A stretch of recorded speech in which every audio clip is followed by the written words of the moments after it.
नमस्कार, वंदे मातरम। दोस्तों, स्वागत है आप सबका सैनिक पाठशाला में।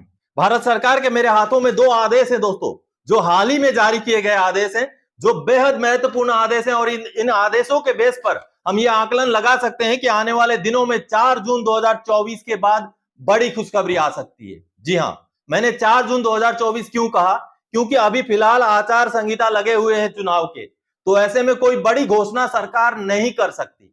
तो ऐसे में क्या सरकार 4 जून 2024 के बाद बड़ी घोषणा करने जा रही है? और यह घोषणा है 50% डीएडीआर का बेसिक में मर्ज होने को लेकर के। जी हां, ये जो आदेश है ये कहीं ना कहीं कुछ उसी और इशारा कर रहे हैं दोस्तों। और भी कई सारे ऐसे पॉइंट्स हैं जो आपको मैं आज इस वीडियो में समझाऊंगा, जिससे हम इस बात का अंदाजा लगा सकते हैं, इस बात का आकलन लगा सकते हैं कि आने वाले दिनों में कहीं ना कहीं 50% डीएडीआर को लेकर के कुछ बड़ी घोषणा हो सकती है। जी हां, चलिए आगे बढ़ेंगे इसी विषय को लेकर इस वीडियो में। आगे बढ़ने से पहले दोस्तों, मेरा आप सबसे आग्रह है, अगर सैनिक पाठशाला चैनल में आप पहली बार विजिट कर रहे हैं या अभी तक चैनल को सब्सक्राइब नहीं किया है, तो चैनल के साथ जुड़े रहने के लिए, आपसे जुड़ी हुई भरोसेमंद जानकारियों को पाते रहने के लिए चैनल को सब्सक्राइब जरूर करें। तो चलिए दोस्तों, सबसे पहले आपको याद दिला दूं, जब 50% डीएडीआर की घोषणा हुई थी तो सरकार की तरफ से पीयूष गोयल जी सामने आए थे और उन्होंने इस बात की अनाउंसमेंट की थी कि अब डीएडीआर बढ़ के 50% हो गया।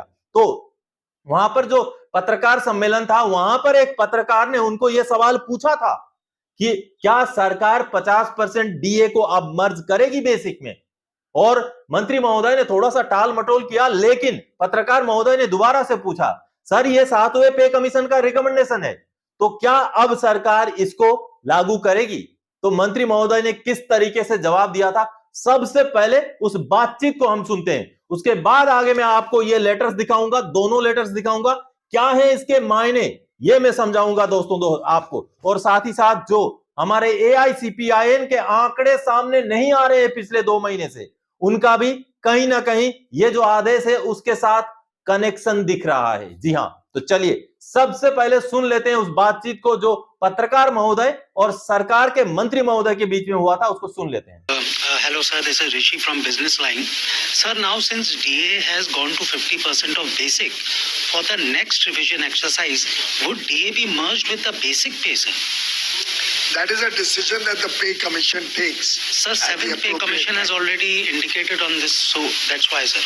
For the present, the cabinet has decided the increase of 4%, and since the increase has gone up to 50%, the consequential increase in HRA, which will now increase from 9 to 10%, from 18 to 20%, and 27% to 30%.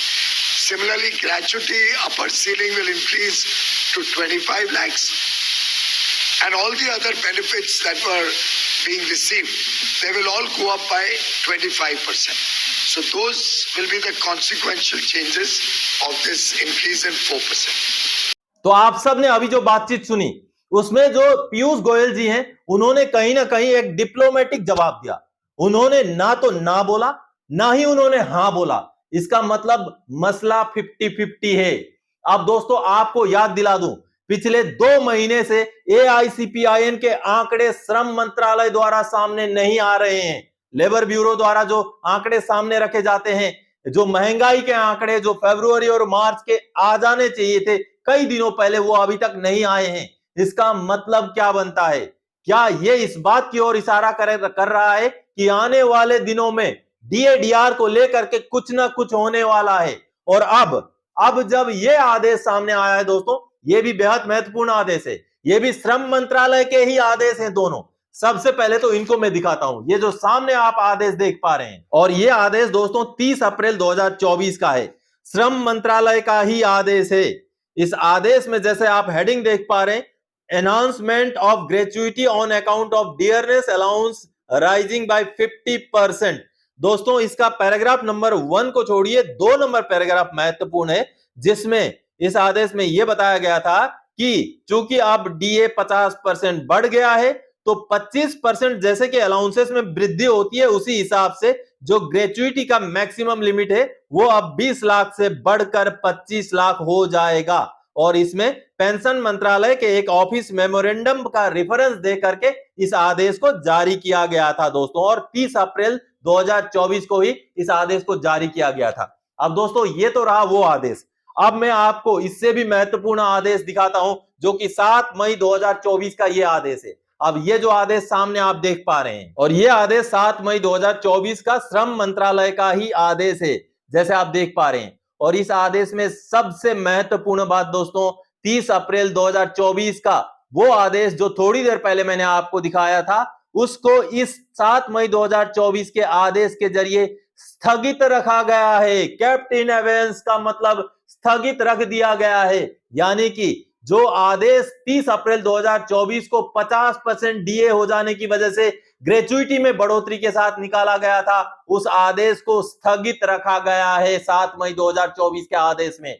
अब दोस्तों ये जो दोनों आदेश हैं, एक में ग्रेच्युइटी का limit बढ़ जाना, दूसरे में उस ग्रेच्युइटी के लिमिट बढ़ने वाले आदेश को स्थगित किया जाना, बहुत बड़ी बात की ओर इशारा कर रहा है। मैं तो यही समझ रहा हूं, क्योंकि दोस्तों अभी चुनाव के आचार संहिता के समय में बड़े ऐलान सरकार नहीं कर सकती, तो ऐसे में एआईसीपीआईएन के जो आंकड़े हैं उनको स्थगित करना, उनको स्टॉप करना, उनको रोका जाना, और साथ ही साथ जो ग्रेच्युइटी के बढ़ोतरी के साथ आदेश जारी किया गया था उस आदेश को रद्द किया जाना, कहीं ना कहीं एक इस तरफ इशारा कर रहे हैं कि हमारा जो 50% डीएडीआर है वो कहीं ना कहीं मर्ज हो सकता है।